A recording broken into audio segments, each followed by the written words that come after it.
Okay, நான் படிக்கக்கூடிய அந்த இறை வார்த்தையை மட்டும் நீங்கள் நோட் பண்ணிக்கிங்க. ஒரு 4 காரியங்களை இந்த வாசகத்தில் நாம் வாசிக்கிறோம். முதல் வாக்கியம், நம்பிக்கை கொண்ட மக்கள் அனைவரும் ஒரே உள்ளமும் ஒரே உயிருமாய் இருந்தனர். இது முதல் வாக்கியம். இன்றைக்கு நாம் சிந்திக்க போகிறோம். இரண்டாவது, 2 வார்த்தைகளை உள்ளடக்கிய ஒரு சிந்தனை. அது என்னன்னா, எல்லாம் அவர்களுக்கு பொதுவாய் இருந்தது. அவர்கள் எவரும் தம்முடைய உடைமைகளை தம்முடையதாக கருதவில்லை. எல்லாம் அவர்களுக்கு பொதுவாய் இருந்தது. அதுக்கு அப்படியே நம்ம பின்னாடி வந்தோம்னா, தேவையில் உழல்வோர் எவரும் அவர்களுள் காணப்படவில்லை. தங்களுடைய நிலபுலங்களை எல்லாம் அல்லது வீடுகளை உடையவோர் அவற்றை விற்று அந்த தொகையை கொண்டு வந்து திருத்துவருடைய காலடியில் வைத்தனர். இது 2வது செய்தி. 3வது நாம் பார்க்கிறோம், அவர்கள் இயேசு உயிர்த்தெழுந்தார் என்பதற்கு மிகுந்த வல்லமையோடு சான்று பகர்ந்தனர். இருக்கு அந்த வார்த்தை, இயேசு உயிர்த்தெழுந்தார், திருத்தூதர் அனைவரும் ஆண்டவர் இயேசு உயிர்த்தெழுந்தார் என மிகுந்த வல்லமையோடு சான்று பகர்ந்தனர். இது 3வது செய்தி. 4வது, இந்த 3 செய்திகளை நாம் சிந்திப்போம். முதல் வாக்கியம், முதல் செய்தி என்னது? அவர்கள் ஒரே உள்ளமும் ஒரே உயிருமாய் இருந்தார்கள். ஒரு மனுஷனுக்கு ஒரு உள்ளம், ஒரு மனுஷனுக்கு ஒரு உயிர், இல்லைங்களா? யாருக்கா 2 உயிர் இருக்கா? 2 உயிர். காலையில் உயிர், இரவிலே இன்னொரு உயிர் அப்படின்ட்டு கிடையாது. ஒரு மனிதனுக்கு ஒரே உள்ளம்தான், ஒரே உயிர் தான். இந்த உள்ளமும் உயிரும் சேர்ந்து தான் ஒரு மனிதன் ஒரு முழுமையாக இருக்கிறான். இன்றைக்கு தொடக்க கால கிறிஸ்தவர்கள் எப்படி இருந்தாங்க அப்படின்னா, இதுபோல லட்சக்கணக்கான மக்கள் இல்லை. அன்னைக்கு இயேசு உயிர்த்தெழுந்த பின்பு சீடர்கள் இந்த திருச்சபையை தோற்றுவிக்கிறார்கள். அப்படி தோற்றுவிக்கிற போது கொஞ்சம் கொஞ்சமாக மனம் மாறிக்கொண்டே வருகிறார்கள். எண்ணிக்கையில் குறைவாகத்தான் இருந்தார்கள். தொடக்க கால திருச்சபையில் எண்ணிக்கையில் குறைவுதான், மக்கள் எண்ணிக்கையில். அவர்கள் குறைவாக இருந்தாலும் மனம் மாறிய எல்லா கிறிஸ்தவங்களும் எப்படி இருந்தாங்க அப்படின்னா, வெவ்வேறான உள்ளம் கிடையாது, வெவ்வேறான உயிர் கிடையாது. ஆளாளுக்கு தனி உள்ளம், ஆளாளுக்கு தனி உயிர் கிடையாது. அவர்கள் எல்லோருமே ஒரே உள்ளமும் ஒரே உயிரும் கொண்டு இருந்தார்கள். என்ன சொல்ல வராரு? அவர்கள் எல்லாரும் ஒரே உடம்புக்கு என்ன வலியோ, ஒரு உடம்புக்கு என்ன ஆசையோ, ஒரு உடம்புக்கு என்ன தேவையோ அது எல்லாருடைய தேவையாய் இருந்தது. ஒரு மனுஷனுடைய தேவை அடுத்த மனிதனுடைய தேவை, ஒரு மனிதனுடைய விருப்பம் அடுத்த மனிதனுடைய விருப்பமாய் இருந்தது. அவர்கள் ஒருமித்து இருந்தனர். இன்னும் ரொம்ப ஷார்ட்டாக சொல்லணும்னா, அவர்கள் உறவில் ஒன்றித்து இருந்தனர். They were strong in the relationship. அவர்கள் தங்களுடைய உறவில் ஒன்றித்து இருந்தனர். நம்பிக்கை கொண்டு எல்லாரும் ஒன்னா இருந்தாங்க. இன்னைக்கு குடும்பத்திலேயே ஒன்னா இருக்க முடியல. ஒரே குடும்பம் தான், கணவன் மனைவி பிள்ளைகள் பெற்றோர்கள் மாமனார் மாமியார், ஒரு குடும்பம் தான், இரத்த உறவுகள் தான். ஆனால் குடும்பத்தில் ஒன்னா இருக்க முடியல. எல்லாரும் இயேசுவை நம்புகிறவர்கள் தான். இயேசுவை நம்புகிற ஒரே கத்தோலிக்க குடும்பம் தான். ஒரே ஞானஸ்தானத்தை தான் நாம் எடுத்திருக்கிறோம். ஒரே திருவிருந்திலே பங்கெடுக்கிறோம். ஒரே சாமியை தான் கும்புறோம். ஒரே கோவிலுக்கு தான் வருகிறோம். ஒரே திருப்பலியிலே தான் பங்கெடுக்கிறோம். ஒரே நற்கரையைத்தான் வாங்குகிறோம். ஒரே கத்தோலிக்க குடும்பமாக இருக்கிறோம். ஆனால் ஒரே உள்ளமும் ஒரே உயிருமாய் நம்முடைய குடும்பத்தில் இல்லை. குடும்பத்திலேயே நம்ம ஒன்றா இல்லை அப்படின்னா, ஒரு பங்கில் ஒரு அன்பியத்தில் நாம் ஒன்றா இருக்க வாய்ப்பு இல்லை. பிரியமான யோசிச்சு பார்ப்போம். ரொம்ப ப்ராக்டிக்கலாக நம்முடைய அன்பியமாகட்டும், பங்காகட்டும், அல்லது நம்ம வாழக்கூடிய இடமாகட்டும், நம்முடைய வீடாகட்டும் சொல்லிக்கொள்ள முடியுமா? கடவுள் மீது நம்பிக்கை கொண்டிருக்கிற நாங்கள்லாம் ஒன்றா தான் இருக்கிறோம். ஒரே உயிரும் ஒரே உள்ளமுமாய் இருக்கிறோம். ஒரு தலைக்கு அல்லது ஒரு கைக்கு ஒரு காலுக்கு ஏதாவது அடிபடுகிறது என்றால் அந்த உடல் உறுப்பு மட்டும் வேதனைப்படுவதல்ல.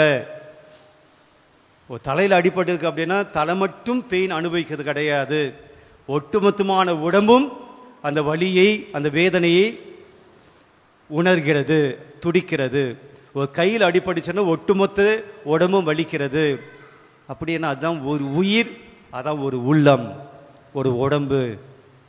இன்னைக்கு அடுத்தவருடைய தேவை பற்றி நமக்கு கவலை இல்லை, அடுத்த தேவையை பற்றி நமக்கு பிரச்சனை இல்லை. பிரியமானவர்களே, நம்பிக்கை கொண்டவர்கள், இயேசுவின் மீது நம்பிக்கை கொண்டவர்கள் அந்த காலத்தில் எப்படி இருந்தாங்கன்னா அவங்களுடைய உறவு நல்லா இருந்துச்சு, அவங்களுடைய ரிலேஷன்ஷிப் நல்லா இருந்தது, உறவில் வாழ்ந்தார்கள். இன்றைக்கி நமக்கு அது இல்லை என்பது நாம் எல்லோருமே ஏற்றுக்கொள்ளக்கூடிய ஒரு காரியம். அந்த அளவுக்கு நமக்கு இல்லை. ஏதோ நமக்கு பிடித்தமானவர்கள், நமக்கு தெரிந்தவர்கள், இவங்களோடு நாம் இருக்கிறோம். ஆனால் ஒட்டுமொத்த கத்தோலிக்க திருச்சபை, ஒட்டுமொத்த பங்கு, ஒட்டுமொத்த அன்பியம் ஒன்றா இருக்கணும்னா கொஞ்சம் சந்தேகம்தான். அப்படி தானே? இல்லை ஃபாதர், எங்கள் அன்பியமெல்லாம் அப்படியே ரொம்ப ஸ்ட்ராங்காக, ரொம்ப ஒற்றுமையாக, ஒரே உள்ளம் ஒரே உயிர் அப்படி சொன்னீங்கன்னா அடுத்த விஷயத்துக்கு போவோம். அடுத்த விஷயம் என்ன? அவருடைய உடைமைகளை எல்லாம் பொதுவாய் வைத்திருந்தனர். அவங்களுக்குள்ள தேவையில் இருக்கிறவங்க யாருமே இல்லையாம். தேவையில் இருப்பவர்கள் யாருமே அவங்களிடையே இல்லை. பிரியமானவர்களை, அவருடைய உடைமைகளை எல்லாம் பொதுவாக வச்சிருந்தாங்க. இன்னைக்கு அது சூழல் கிடையாது, இன்னைக்கு அது பண்ணவும் முடியாது. எல்லாருடைய சொத்துக்களையும் கொண்டு வந்து சீடர்களுடைய பாதத்தில் வச்சாங்க. இன்னைக்கு அதெல்லாம் முடியாது. நமக்கு மிஞ்சியது தான் என்னது? தான தர்மம். நமக்கு வச்சுக்கிட்டு தான் மீதி. பாக்கெட்டில் எவ்வளோ இருக்குது பார்த்து அல்லது வச்சுக்கிட்டு தான் மீதி, உண்டி இல்லை. இன்னைக்கு அப்படி இருக்க முடியாது. எல்லாவற்றையும் பொதுவாய் கொண்டு வந்து கோயிலில் வைக்க முடியாது. ஆனால் தேவையில் இருப்பவர்கள் அவர்களிடையே யாரும் இல்லையாம். ஒரு தேவையில் இருக்கிறவங்க அப்படி யாரும் கிடையாது. எப்படி வாழ முடியும்? அப்படின்னா நான் எதுக்கே சொன்னது போல குறைவான சமூகம், குறைவான மக்கள் எண்ணிக்கை. அவர்களிடையே பணக்காரர்கள் இருந்தார்கள், ஏழைகள் இருந்தார்கள். பணக்காரர்கள் ஏழைகளுக்கு உதவி செய்தார்கள். இருக்கிறவங்க இல்லாதவங்களுக்கு உதவி பண்ணாங்க. ஏன் அப்படின்னா அவனும் கிறிஸ்தவன், நானும் கிறிஸ்தவன். என் கடவுள் தான் அவர்களுடைய கடவுள், அவர்களுடைய கடவுள் தான் என் கடவுள். ரெண்டு பேருக்கும் கடவுள் பொதுவானவர். ரெண்டு பேரும் ஒரே தேவனை வழிபடுகிறோம். நான் நல்லா சாப்பிட்டு அவன் பட்டினியா இருக்க நான் விட முடியாது. நான் ஒரு சொகுசான வாழ்க்கையை அனுபவிச்சு என்னோடு இருக்கக்கூடிய ஒரே கடவுளை வழிபடக்கூடிய, ஒரே ஆலயத்துக்கு வழிபடக்கூடிய இன்னொரு ஜீவன், இன்னொரு மனிதன் பட்டினியா இருக்க முடியாது.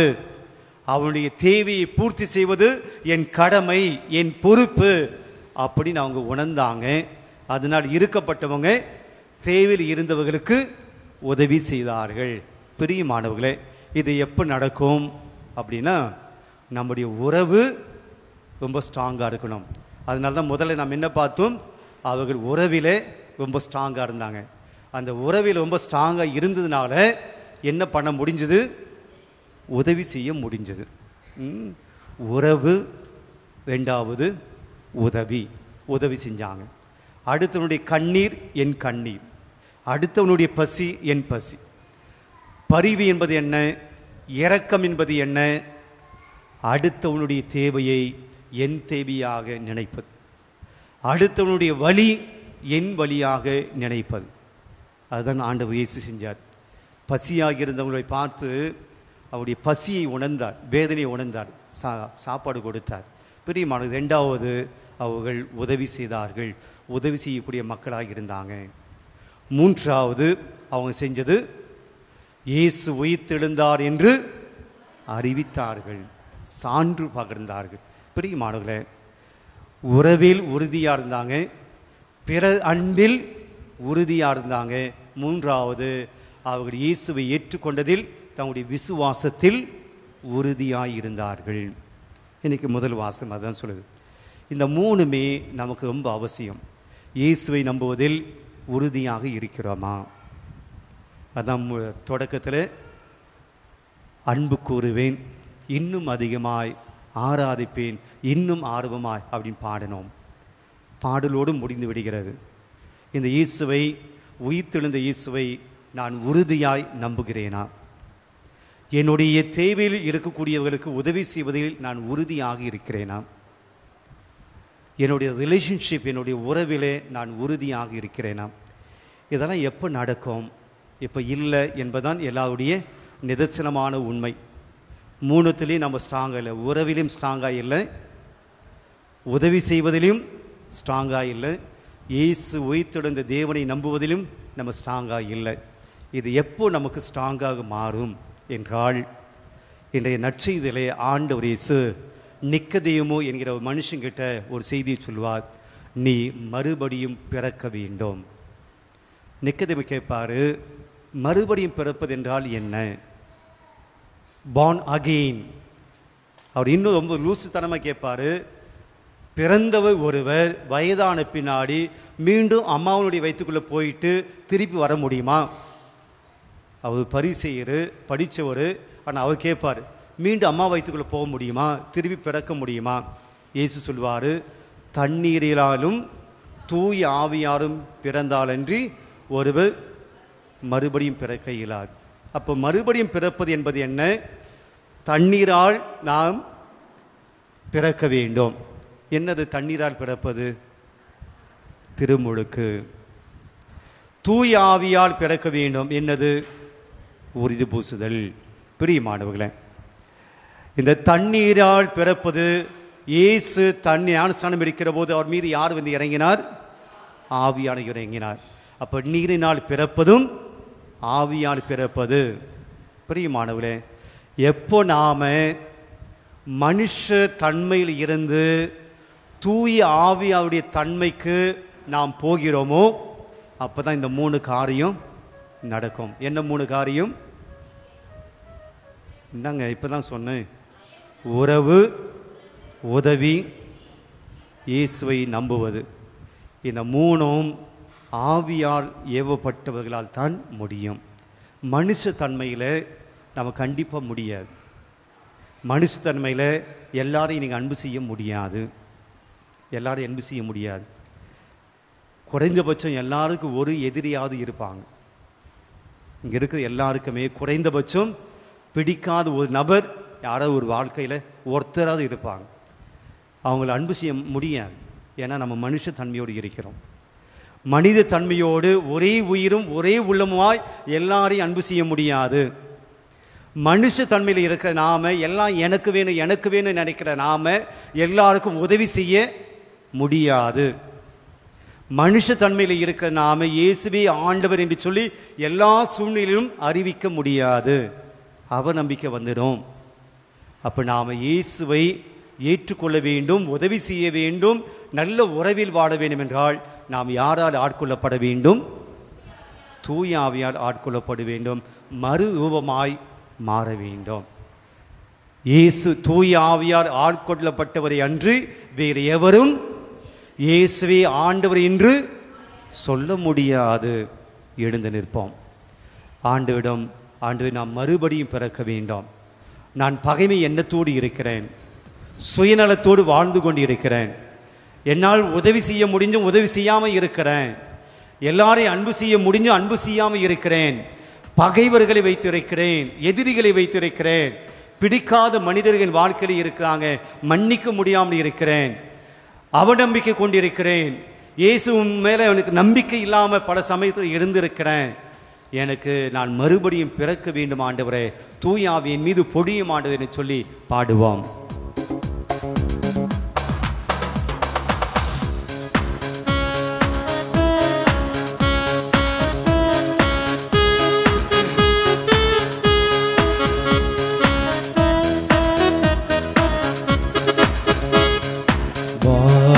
திறந்து வெண்புறா போல இறங்கி வர வேண்டும்.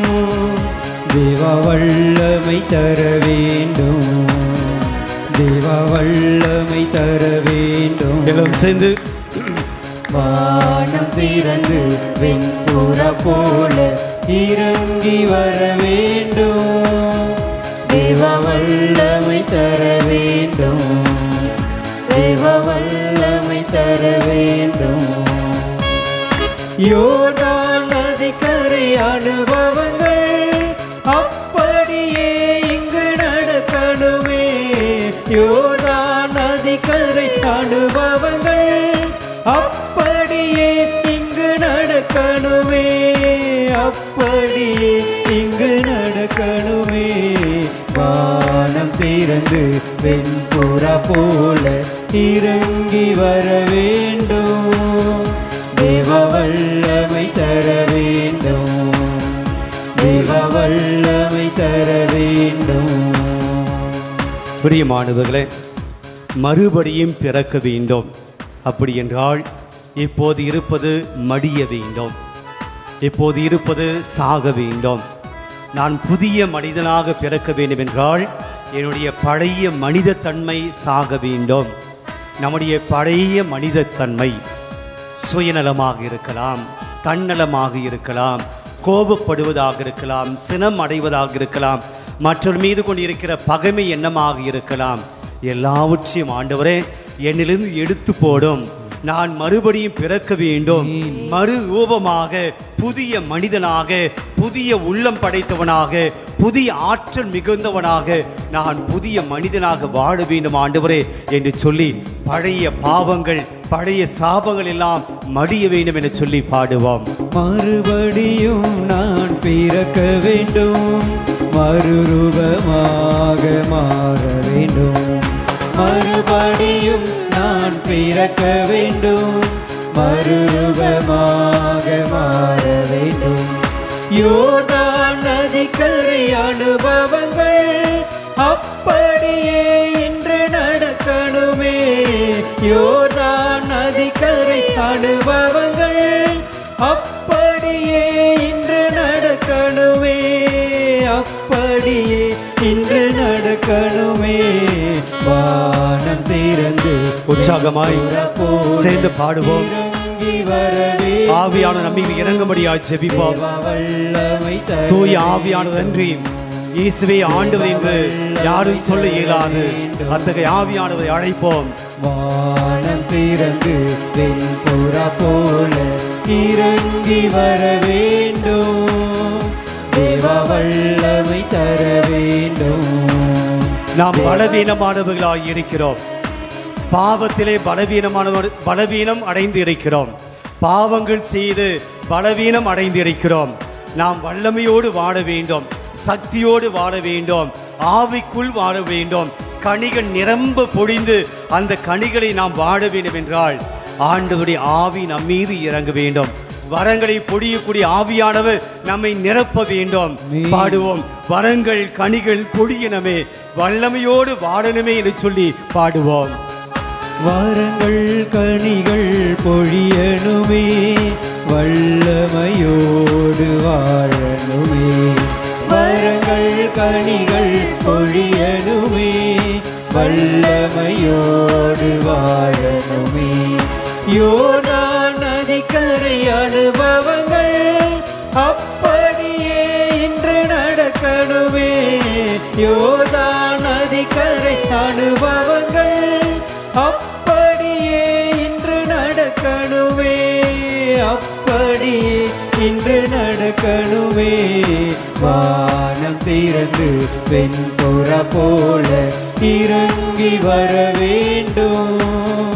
தேவ வல்லமை தர வேண்டும். தேவ வல்லமை தர வேண்டும்.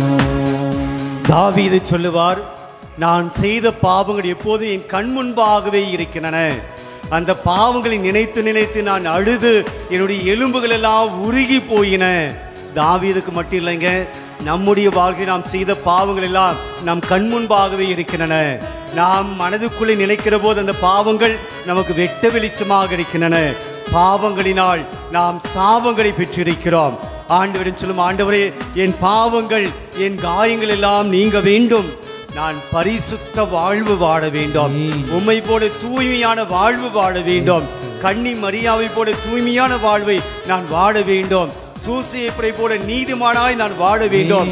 என் பாவங்கள் நீங்க வேண்டும் ஆண்டவரே. என் காயங்கள் நீங்க வேண்டும் ஆண்டவரே. பரிசுத்த வாழ்வு வாழ வேண்டும் ஆண்டவரே சொல்லி நம்முடைய பாவங்களுக்காய் மன்னிப்பு கேட்போம், பாடுவோம். பாவங்கள் காயங்கள் நீங்க வேண்டும், பரிசுத்த வாழ்வு வாழ வேண்டும். பாவங்கள் காயங்கள் நீங்க வேண்டும், பரிசுத்த வாழ்வு வாழ வேண்டும். யோர்தான் நதிக்கரை அனுபவங்கள் அப்படியே இன்று நடக்கணுமே. யோர்தான் நதிக்கரை அனுபவங்கள் அப்படியே இங்கு நடக்கணுமே. அப்படியே இங்கு நடக்கணுமே. வானம் திறந்து வெண்புறா போல இறங்கி வர வேண்டும். தேவ வல்லமை தர வேண்டும். வல்லமை தாரும் ஆண்டவரே. தேவ வல்லமை தர ஆவியாருடைய வல்லமை தாரும். எங்களை அபிஷேகம் செய்யும். உம்முடைய ஆவி எங்கள் மீது பொழியப்பட வேண்டுமா ஜெபிக்கிறோம். ஆவியானவரே என்னுடைய மத்தியில வாரும், எங்கள் மீது இறங்கும், எங்களை திடப்படுத்தும். எங்கள் பயங்கள் நீங்க வேண்டும், என்னுடைய அச்சங்கள் நீங்க வேண்டும், என்னுடைய கவலைகள் நீங்க வேண்டும், என்னுடைய கண்ணீர் மறைய வேண்டும், என்னுடைய சோதனைகள் நீங்க வேண்டும், என்னுடைய பாவங்கள் நீங்க வேண்டும். உம்முடைய வல்லமை தார வேண்டும். உம்முடைய வல்லமை தாங்க ஆண்டவரே, உம்முடைய வல்லமை தாங்க ஆண்டவரே சொல்லி பாடுவோம்.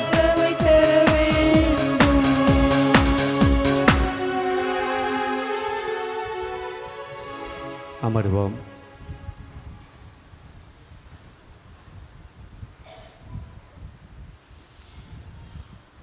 பிரியமானவர்களே, தொடக்க கால கிறிஸ்தவர்கள் ஆண்டவர் மீது நம்பிக்கை வைத்ததினால் அவருடைய உறவிலும் பிற அன்பிலும் தங்களுடைய நம்பிக்கையிலும் உறுதியாய் இருந்தார்கள். தூய ஆவியானவருடைய வல்லமையை பெற்று அவர்கள் தங்களுடைய வாழ்க்கையில இந்த தேவனுக்கு விசுவாசம் உள்ளவர்களாய், நம்பிக்கை உள்ளவர்களாய், பிரமாணிக்கமான ஒரு வாழ்க்கையை வாழ்ந்தார்கள். அதனால்தான் அவர்களை நாம் எப்படி அழைக்கிறோம்? தொடக்க கால நம்பிக்கையாளர்கள். தொடக்க கால நம்பிக்கையாளர்கள். தொடக்கத்தில் இந்த திருச்சபை இந்த நம்பிக்கையாளர்களால் மிக வலிமையாய் அவர்கள் வழி நடத்தினார்கள். எந்த அளவுக்கு என்றால், மறை சாட்சியாய் மடியக்கூடிய அளவுக்கு, தங்களுடைய உயிரை கொடுக்கக்கூடிய அளவுக்கு அவர்கள் தொடக்க கால திருச்சபையிலே இருந்தார்கள். இன்றைக்கு நாம் வாழ்கிற இந்த சூழ்நிலையில் நம்முடைய உயிரை விடக்கூடிய அளவுக்கு நமக்கு எந்த ஆபத்தும், நம்முடைய விசுவாசத்துக்கு எந்த ஆபத்தும் இல்லை. நம்முடைய விசுவாசத்தை பாதுகாத்து கொள்ள வேண்டும் என்பதற்காக நாம் உயிரை விடக்கூடிய அளவுக்கு எனக்கு எந்த சூழலும் கிடையாது. ஒன்று ரெண்டு இடங்களில் இருக்கிறது. ஆனால் தமிழகத்தில் நமக்கு அப்படிப்பட்ட சூழல் கிடையாது. நம்முடைய விசுவாசத்துக்காக உயிரை கொடுக்கணும். நான் இயேசுவை நம்புவதனால என் உயிரை கொடுக்க வேண்டிய சூழலில் நான் இருக்கிறேன் என்று சொல்லக்கூடிய அளவுக்கு ஒன்றும் கிடையாது. ஆனால் எந்த ஆபத்தும் இல்லாமல் இருக்கக்கூடிய ஒரு சூழ்நிலையில் இந்த தேவனை நாம் எந்த அளவுக்கு நம்புகிறோம், எந்த அளவுக்கு நாம் இவரை நாம் நம்முடைய வாழ்க்கையினுடைய முதன்மையாக வைத்து நாம் செல்லுகிறோம். இன்னைக்கு கொஞ்சம் யோசித்து பார்ப்போம். எதெல்லாம் என் வாழ்க்கையில் இன்னும் இயேசுவை அதிகமாக நம்புவதற்கு தடையாக இருக்கிறது? நான் இயேசுக்கிட்ட இன்னும் நெருங்கி வருவதற்கு என்ன தடையாக இருக்கு? ஒரு நிமிடம் நாம் யோசிக்க போகிறோம், நம்முடைய வாழ்க்கையை சிந்திக்க போகிறோம். இன்னும் நான் ஒரு நல்ல கிறிஸ்தவனாக வர்றதுக்கு என்ன தடையாக இருக்கு? இயேசுவை நான் இன்னும் கொஞ்சம் அதிகமாக அன்பு செய்வதற்கு எது தடையாக இருக்கு? அது அவரவர் யோசிக்க வேண்டிய விஷயம். ஒரு சில நிமிடங்கள் ஆண்டவரை உற்று பார்க்க போகிறோம், ஆண்டவரோடு பேச போகிறோம், ஆண்டவரிடம் நாம் ஜெபிக்க போகிறோம்.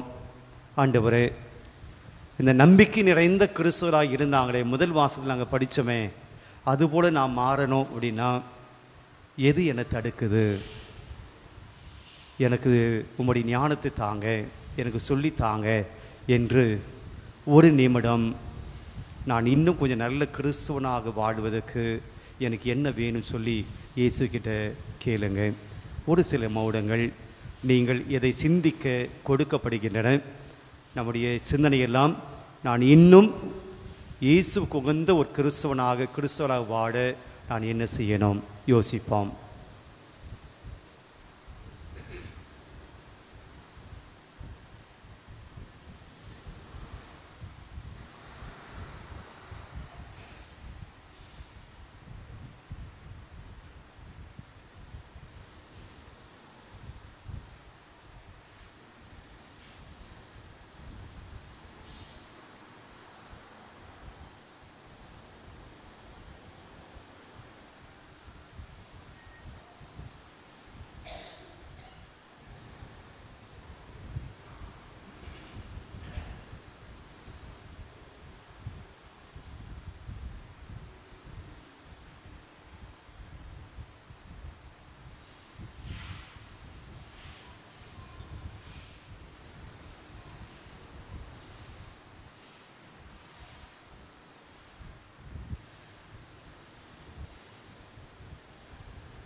பிரியமானவர்களே, உங்களுடைய வாழ்க்கையில் இன்னும் இயேசுவை நெருங்கி வருவதற்கு என்ன தடையாக இருக்கிறது என்று நீங்கள் யோசித்திருக்கலாம்.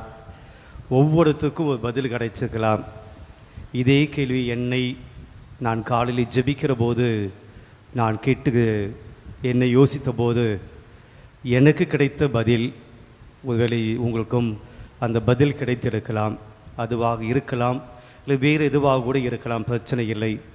எனக்கு தெரிந்தது, நான் இன்னும் கொஞ்சம் ஜெப வாழ்க்கையில் அதிகமாக ஈடுபட வேண்டும். தனிப்பட்ட ஜெப வாழ்க்கையில் ஈடுபடுகிற போதுதான் உறவில், உதவி செய்வதில், இன்னும் இயேசுவை நம்புவதில் நான் மேலே வர முடியும். ஜெப வாழ்க்கையில் பின்தங்குகிற போது எல்லாமே பின்தங்கும். ஜெப வாழ்க்கையில் அதிகமாக ஈடுபாடு காட்டாத போது மற்ற அனைத்திலும் ஈடுபாடு காட்டுவதற்கு கொஞ்சம் நாம் பின்வாங்குவோம். கடவுளை முழுமையாக நம்பாத போது நாம் எதிலும் முழுமையாக ஆர்வம் காட்டுவதில்லை. ஆக இன்னும் கொஞ்சம் ஆண்டவரை அணுகி வர, அது தொடக்க கால கிறிஸ்தவரை போல நாம் முழுமையாய் நம்மை ஆண்டுக்கு ஒப்புக் கொடுக்க வேண்டும் என்றால் ஜெப வாழ்க்கையில் இன்னும் அதிகமாக ஈடுபட வேண்டும். இந்த உலக வாழ்க்கையில் நாம் அதிகமாக ஈடுபடுகிற போது நாம் நம்மைத்தான் முதலில் மையப்படுத்துவோமே ஒழிய கடவுளையோ அடுத்தவர்களையோ அல்ல. எனக்கு சம்பாதிக்க வேண்டும், என் பிள்ளைகளுக்கு சம்பாதிக்க வேண்டும், என் வாழ்க்கை மகிழ்ச்சியாக, என் வாழ்க்கை சந்தோஷமாக, என் வாழ்க்கை சொகுசாக வைத்திருக்க வேண்டும், அதுக்கு என்ன செய்ய வேண்டும், அதைத்தான் நான் செய்வேன் என்று இந்த உலக வாழ்க்கையை மையப்படுத்தி வாழ்கிற போது நாம் அப்படியாகத்தான் வாழ்வோம். எப்போது இறைவனை மையப்படுத்தி வாழ்கிறோமோ அப்போதுதான் நம்முடைய உறவும் சரி, பிற அன்பும் சரி, ஆண்டு மீது கொண்டிருக்கிற நம்பிக்கையும் சரி கொஞ்சம் வளரும். ஆக ஆண்டவுடைய உதவி இல்லாமல் இந்த உலகத்தில் நாம் எதுவும் செய்ய முடியாது. ஆண்டவுடைய கிருபை இல்லாமல் இந்த உலகத்தில் நாம் எதுவும் செய்ய இயலாது. ஆக ஆண்டவுடைய கிருபையை கேட்போம், ஆண்டவுடைய வல்லமையை கேட்போம், ஆண்டவுடைய ஆசீர்வாதத்தை கேட்போம்.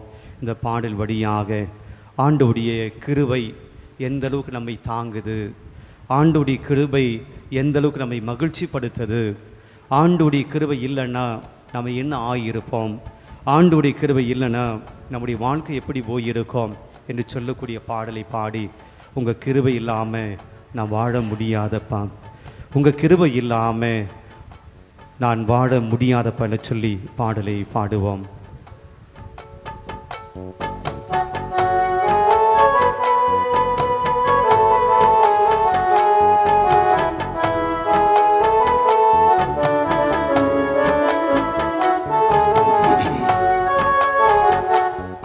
உங்க கிருபை இல்லாம வாழ முடியாதப்பா, உங்க கிருபை இல்லாம வாழ தெரியாதப்பா, உங்க கிருபை இல்லாம வாழ முடியாதப்பா, உங்க கிருபை இல்லாம வாழ தெரியாதப்பா. நான் நிற்பதோ உங்க கிருபைதான், நான் நிலைப்பதோ உங்க கிருபைதான், நான் நிற்பதோ உங்க கிருபைதான், நான் நிலைப்பதோ உங்க கிருபைதான், நான் நிற்பதோ நிலைப்பதோ உங்க கிருபைதானப்பா, உங்க கிருபை இல்லாம வாழ முடியாதப்பா, உங்க கிருபை இல்லாம வாழ தெரியாதப்பா.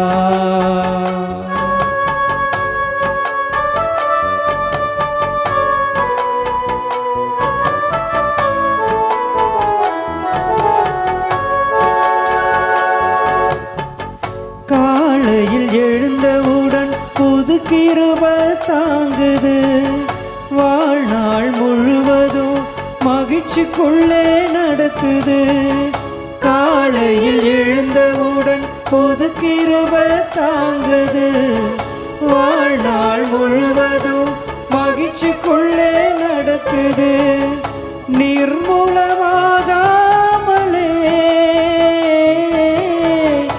இதுவரை காத்தீரையா, பலவீன நேரங்களில் உம் கிருபை தாங்கினதையா. என் அரணும் என் கோட்டையும் உயர்ந்த அடைக்கலம் நீரே, என் அரணும் என் கோட்டையும் உயர்ந்த அடைக்கலம் நீரே, உங்க கிருபை இல்லாம வாழ முடியாதப்பா, உங்க கிருபை இல்லாம வாழ தெரியாதப்பா. முழுதாள் படியிடுவோம். பிடிமாட எல்லாருக்குமே ஆண்டவருடைய கிருபை தேவைப்படுகிறது, ஆண்டவருடைய உதவி தேவைப்படுகிறது. நாம் எல்லாம் ரொம்ப பலவீனமானவர்களாக இருக்கிறோம். வாழ்க்கையில் வரக்கூடிய சின்ன சின்ன தோல்விகளை கண்டு துவண்டு போகிறோம். வாழ்க்கையில் வரக்கூடிய சின்ன சின்ன பிரச்சனைகளை கண்டு மனம் தளர்ந்து போகிறோம். இன்றைக்கு இருந்து நாளைக்கு மடிந்து போகக்கூடிய துன்பங்களை எல்லாம் பார்த்து நாம் மனம் உடைந்து போகிறோம். வாழ்க்கையில் என்ன செய்வது எது செய்வது என்று தெரியாமல் நம்முடைய வாழ்க்கையை துக்க துயரமாய் நாமே மாற்றிக்கொள்கிறோம். இன்னைக்கு எல்லாருக்கும் உதவி செய்யக்கூடிய தேவன் நமக்கு முன்னாடி இருக்கிறார். ஆண்டவரை பார்த்து சொல்லுங்க, ஆண்டவரே உங்க கிருபை எனக்கு வேண்டும், ஆண்டவரே உம்முடைய தயவு எனக்கு தாங்க, ஆண்டவரே உம்முடைய ஆசீர்வாதம் எனக்கு அவசியம், ஆண்டவரே நீங்க இல்லாம ஆண்டவரே நான் வாழ முடியாது, உங்க கிருபை இல்லாம ஆண்டவரே நான் வாழ முடியாது, ஆண்டவரே அது என்னுடைய வேலையாக இருக்கட்டும், என்னுடைய படிப்பாக இருக்கட்டும், என்னுடைய தொழிலாக இருக்கட்டும், என்னுடைய வியாபாரமாக இருக்கட்டும், என்னுடைய பிள்ளைகளுடைய எதிர்கால வாழ்க்கையாக இருக்கட்டும், என்னுடைய கணவனுடைய வாழ்க்கையாகட்டும், என்னுடைய வாழ்க்கையாகட்டும், என்னுடைய அப்பாவுடைய வாழ்க்கையாக யாருடைய வாழ்க்கையாகட்டும், ஆண்டவரே உம்முடைய கிருபையும் தயவும் இல்லை அப்படின்னா ஆண்டவரே நாங்கள் வாழ முடியாது. இந்த நாள் வரையில உம்முடைய கிருபை தான் ஆண்டவரை எங்களை வழி நடத்தியிருக்கு. இந்த நாள் வரையிலும் ஆண்டவர் முடிய கிருபதான் எங்களை வழி நடத்தியிருக்கு. நன்றி சொல்ல ஆண்டவர். இன்னும் எங்களுக்கு ஆசீர்வாதித்தாங்க. இது நாள் வரையில எங்களை வழி நடத்தினீங்க. இது நாள் வரையில் எங்களை ஆசீர்வதிச்சிருக்கிறீங்க. இனிமேலும் கூட எங்க குடும்பத்தினுடைய பாதத்தில் ஒப்பு கொடுக்கிறோம். எங்களுக்கு மலை போல எங்களுக்கு முன்னாடி இருக்கக்கூடிய துன்பம் எல்லாம் உம்முடைய பாதத்தில் ஒப்பு கொடுக்கிற ஆண்டவரே. என்ன செய்வது என்ன ஏது செய்வது தெரியாம நாங்க பல பிரச்சனைகள் இருக்கிற ஆண்டவர், பல தேவைகளை இருக்கிற ஆண்டவரே, எல்லாத்தையும் உடைய பாதத்தில் ஒப்பு கொடுக்கிறேன் சொல்லி பிரியமானவரே, உங்க தேவைகளை ஆண்டவருடைய கரத்தில் ஒப்பு கொடுங்க. உடல் நோயாக இருக்கலாம், உங்களுடைய குடும்ப தேவைகளாக இருக்கலாம், உங்களுடைய பண பிரச்சனைகளாக இருக்கலாம், படிப்பு சம்பந்தமான பிரச்சனையாக இருக்கலாம், வீடு சம்பந்தமான பிரச்சனையாக இருக்கலாம், வேலை சம்பந்தமான பிரச்சனையாக இருக்கலாம். ஒரு நிமிஷம் ஆண்டவர் முழுசா நம்பி, நீங்கள் கேட்பதற்கு முன்னரே நீங்கள் பெற்று விட்டீர்கள் என நம்புங்கள், உங்களுக்கு அது கிடைக்கும் என்று தேவன் சொல்லியிருக்கிறார். இந்த ஆண்டவர் சொல்லி இருக்கிறார். இந்த தேவனுடைய உயிருள்ள வார்த்தைகள் நீங்கள் கேட்பதற்கு முன்பாகவே, நீங்கள் தேடுவதற்கு முன்பாகவே, நீங்கள் தட்டுவதற்கு முன்பாகவே உங்களுக்கு அது கிடைக்கும் என்று சொன்ன கடவுள் இதோ இங்கே இருக்கிறார். ஒரு நிமிடம் மௌனமாய் உங்களுடைய தேவைகளை எடுத்து வையுங்கள். ஆண்டவரே, எனக்கு இது வேண்டும் ஆண்டவரே, ஆண்டவரே எனக்கு இது கிடைக்கணும் ஆண்டவரே, இது என்னுடைய தேவையாய் இருக்கிறது, உங்களுடைய பாதத்திலே நான் வைக்கிறேன், உம்மை நம்பி நான் உன் பாதத்திலே வைக்கிறேன் சொல்லி உங்களுடைய தேவைகளை ஆண்டவருடைய கரத்திலே ஒப்பு கொடுங்க. ஆண்டவருடைய கிருபையை கேட்டு ஜெபம் பண்ணுங்க.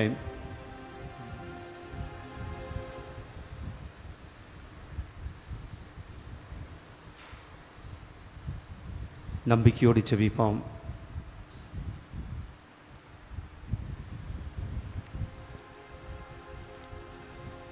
உங்களுக்கு கடுகளவு விசுவாசம் இருந்தால் இந்த மழை பெய்ந்த அப்பாடி போய் என்று சொன்னால் அது போகும். அத்தகைய நம்பிக்கையோடு ஜெபிப்போம்.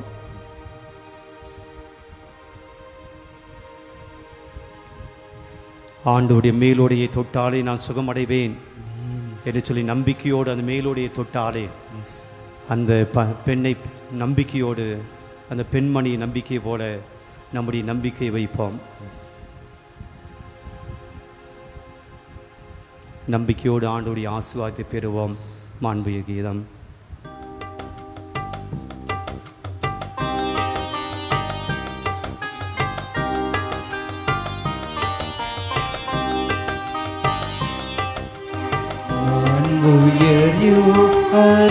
அருளடையாளத்தை தாழ்ந்து பணிந்தே ஆராதிப்போம். பழைய நியம முறைகள் அனைத்தும் இனி மறைந்து முடிவு பெறுக. புதிய நியம முறைகள் வருக. புலன்களாலே மனிதன் இதனை அறிய இயலா. குறைகள் நீக்க நம்பிக்கையின் உதவி பெறுக. தந்தை அவர்க்கும் மகன் இவர்க்கும் புகழ்ச்சியோடு வெற்றியாகும். மீட்பின் பெருமை மாட்சிமையோடு வலிமை வாழ்த்து யாவுமாக.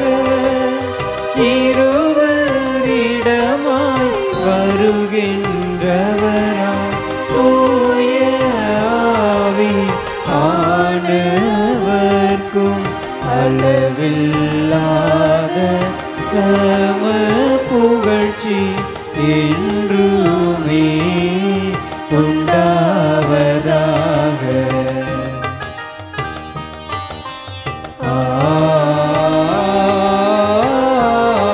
ஆமென். மன்றாடுவோமாக. இறைவா, இந்த வியப்புக்குரிய அருளடையாளத்திலே உம்முடைய பாடுகளின் நினைவை எங்களுக்கு விட்டு சென்றீர். உம் திருவுட திரு ரத்தமாகியவற்றின் தூய மறைப்பொருளை வணங்கும் நாங்கள் உமது மீட்பின் பயனை இடைவிடாமல் தூய்த்துணர்ந்து மகிழ அருள்வீராக. தந்தையாகி இறைவனோடு தூயாவியாரின் ஒன்றிப்பில் இறைவனாய் என்றென்றும் வாழ்ந்து ஆட்சி செய்கின்ற உம்மை மன்றாடுகின்றோம். ஆமென்.